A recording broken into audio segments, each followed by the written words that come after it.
Una kitang nakita, ako ay namangha.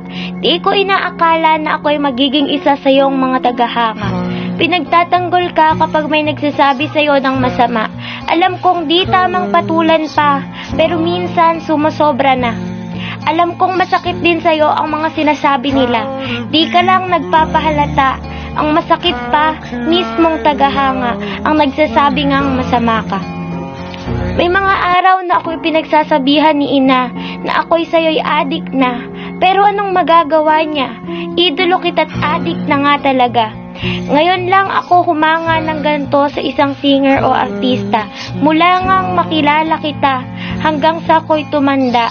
Sa aking huling hininga, di ako magsasawang sumuporta. Sana dumating ang panahon na makaharap kita at mabasa ang tulang ito habang nakikinig ka. Sana maipakita ko o mapasaya kita